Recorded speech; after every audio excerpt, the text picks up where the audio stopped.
वही मानेंगे जो आप बोले हैं। हाँ, अरे नहीं, औरंगजेब के सैनिकों की कब्र ढूंढने निकले, टॉर्च साथ में है। हाँ, अब देख रहे हैं कि किधर है वो कब्र। मस्जिद के नीचे तो कोई मंदिर मिला ही नहीं, अब यहाँ कब्र ढूंढते हैं। ये तो गार्डन है साहब, यहाँ हो सकता है कोई औरंगजेब का सिपाही या सेनापति गड़ा हुआ हो। यहाँ नींबू लगा है, गुलाब लगा है, एकेडियम लगा है, यहाँ तो कई तरह का लगा है। ये साहब बताइए कि फूलों में भेदभाव नहीं होता क्या? गुलाब में और एकेडियम में दंगे नहीं होते हैं क्या? और देखिए वो लगा है, इधर ये लगा है। नहीं, हम ढूंढ रहे हैं औरंगजेब के सिपाहियों की कब्र। हाँ, मिलते ही बताते हैं। हाँ, फिर तो दंगे होंगे, तो फिर कमाल हो जाएगा। प्रधानमंत्री मोदी जी का रास्ता आसान हो जाएगा। हाँ हाँ हाँ, पूरे देश को झोंक देंगे साहब। क्या बात कर दी आपने। हाँ, यहाँ तो दिया जल रहा है, ये कब्रों पे दिया भी जलता है, तुलसी पर भी दिया जलता है। अरे नहीं नहीं नहीं साहब, हम तो बता रहे हैं ना आपको, आंखों देखा प्रसारण कर रहे। अच्छा ठीक, लेकिन कोई औरंगजेब की सिपाहियों की कब्र मिली नहीं। यहाँ बुरहानपुर में रहता था ना, मिली नहीं। अब क्या करें।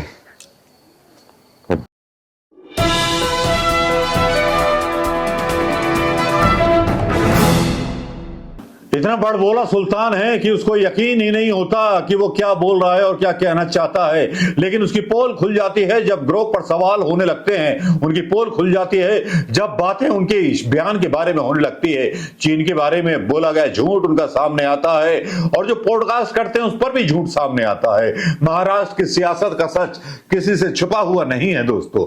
जिस तरह से महाराष्ट्र में किसान आत्महत्या करते हैं, क्या वो मुसलमान हैं, क्या वो हिंदू हैं, क्या इन पर कोई मीडिया सवाल करेगा? औरंगजेब की कब्रों को उखाड़ जाएगा, उनके मुर्दों के कब्रों को उखाड़ा जाएगा। और तो और सुना है कि संभल में भी कब्रें उखाड़ने का प्रोग्राम शुरू हो गया है। हिंदुस्तान को जहां बड़े बड़े वैज्ञानिक और डॉक्टर देने चाहिए थे, अब जो है केवल कब्रें उखाड़ी जा रही हैं। जी हां, मुझे याद आता है वो जमाना कि जब चीन ने हिंदुस्तान की बहुत सारी जमीन पर अतिक्रमण कर लिया था, और जब जवाहरलाल नेहरू यूएनओ गए और वहां बोले कि चीन ने जो है अतिक्रमण किया है हमारे देश की सीमाओं पर, तब चीन ने हवाला दिया औरंगजेब का और कहा कि औरंगजेब ने मानसरोवर शिव का ये कह करके हमला किया था कि हिंदुओं भाइयों के लिए उनकी पूजा करने के लिए शिव का मानसरोवर उसका तीर्थ स्थान है। वो औरंगजेब जिससे नफरत करते हैं, जिसके नाम पर दंगे फैलाते हैं, जिनकी कब्रों को खोदते हैं, कभी मस्जिद के नीचे ढूंढते हैं मंदिर, कभी कब्रों के नीचे ढूंढते हैं अपनी राजनीति के वो वोट बैंक जो वोट दे सके इनको। लेकिन दोस्तों यहां वो मैं बताना चाहूंगा जिसके बारे में बोल रहा था कि औरंगजेब ने हमला किया था चीन पर और मानसरोवर अपने कब्जे में ले लिया था, और चीन ने यही दावा किया कि हुक्मरान ने, औरंगजेब मुगल शासक ने हमारी जमीन पर कब्जा कर लिया था, हमने केवल वो वापस लिया है। राजपूत राजा तब भी थे ना, राजपूत राजा क्या चूड़ी पहन रखी थी? औरंगजेब मानसरोवर लेकर के आया था वापस, वो शिव का तीर्थ जिसकी यात्रा करते हुए राहुल गांधी को आपने देखा होगा, वो शिव का महान तीर्थ जो चीन के कब्जे में है। क्या 10 साल में प्रधानमंत्री मोदी जो अपने आप को शिव भक्त होने का दावा करते हैं, क्या चीन से मानसरोवर वापस ले सकते हैं? आज चलिए हिंदुत्व की ही बात करते हैं। कुछ लोगों ने मुझसे सवाल किया कि कौरवों ने इस चीर हरण किया द्रौपदी का, सीता हरण हुआ सीता का रावण के द्वारा। उन साहब ने सवाल तो कर दिया मुझसे, मैंने पूछा कि उनका धर्म कौन सा था, क्या कोई मुसलमान थे? जवाब नदारत था, पूरा दिवाला निकल चुका था दिमाग का।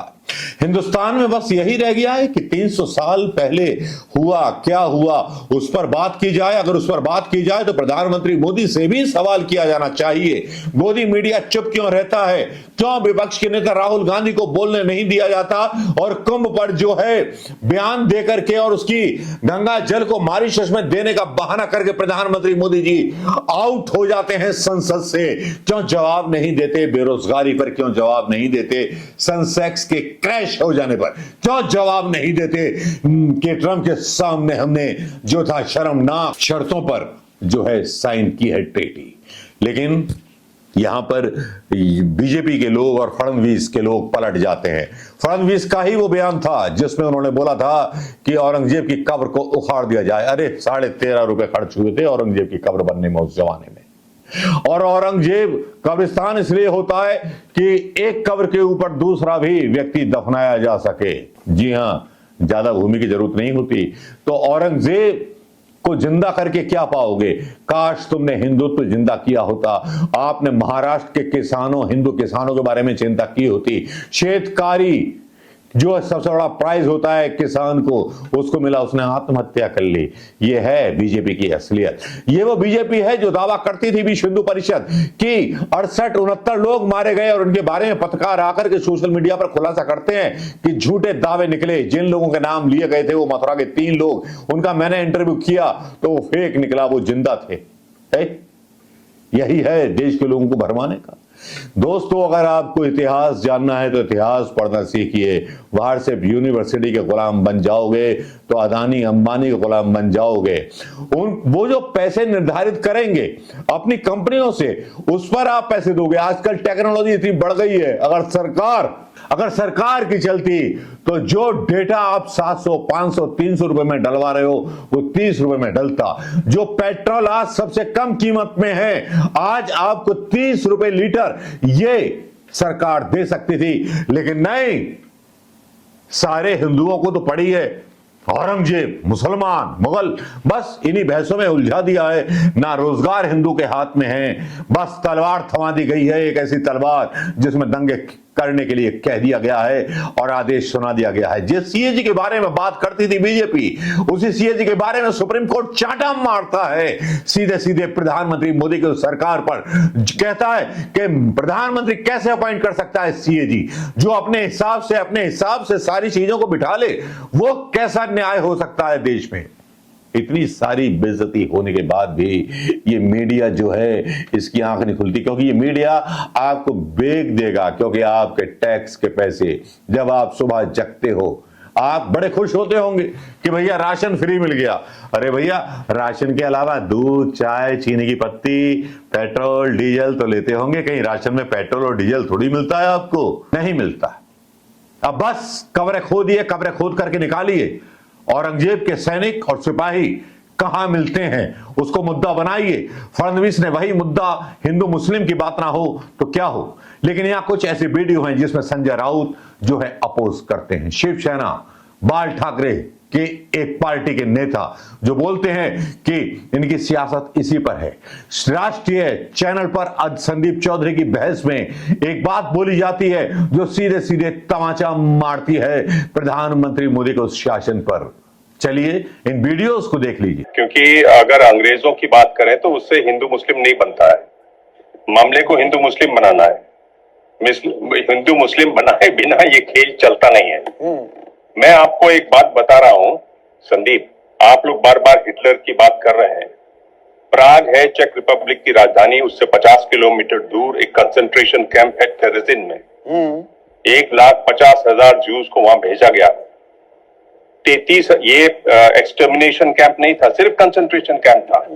33,000 लोगों का वहां मौत हो गई। मैं वहां गया था, उसको जस का तस प्रिजर्व किया हुआ है। उनके कपड़े, उनके चप्पल, उनके गढ़ है और इसका हेडक्वार्टर मुख्यालय नागपुर में है। वहाँ मोहनराव भागवत जी बैठते हैं। पूरा हिंदुत्व का प्रखर हिंदुत्व का कुंबा वहाँ बैठते हैं।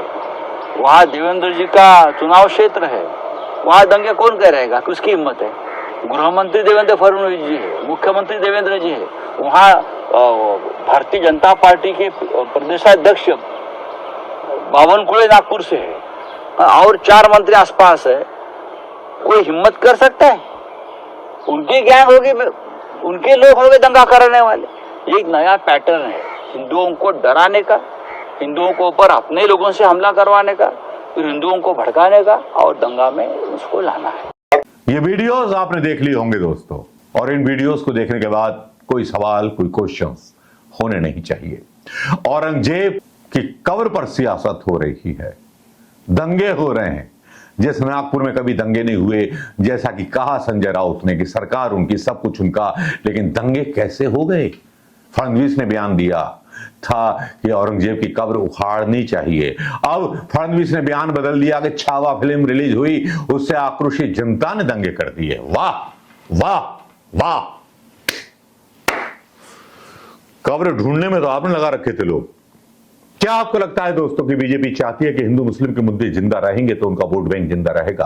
क्या हिंदू इतना बड़ा मूर्ख आदमी है, या हिंदू जातियां इतनी बड़ी मूर्ख हैं कि जो बीजेपी के छलावे में आ जाएंगी? क्या आज भी जो हमारे बुजुर्ग थे उन्होंने बीजेपी और आरएसएस को वोट क्यों नहीं दिया था? क्या वजह थी कि 17 साल कांग्रेस रही? क्या वजह है कि आप इनके गुलाम बन गए? केवल यह डर दिखा दिया गया कि हिंदू लड़कियों को मुसलमान उठा लेते हैं, या मुसलमान जो है हिंदू को खा जाएंगे। 17 साल में तो नहीं हुआ, लेकिन जब से प्रधानमंत्री मोदी आए, जब से सब कुछ हो गया। अपनी अपनी राय दीजिए दोस्तों, कमेंट कीजिए, शेयर कीजिए ये वीडियो अगर पसंद आया हो। नमस्कार, जय हिंद।